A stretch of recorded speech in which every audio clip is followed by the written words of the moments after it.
Assalamualaikum warahmatullahi wabarakatuh.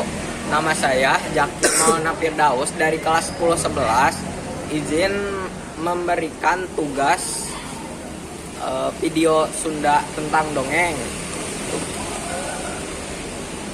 Cerita legenda Silayung jeung Si Koko.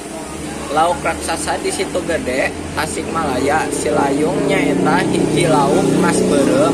Ukurana raksasa.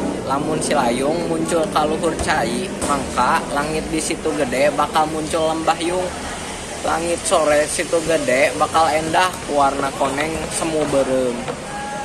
Kan ngaranna oge Silayung, dina bahasa Indonesia artina lembahyung. Jadi mun sore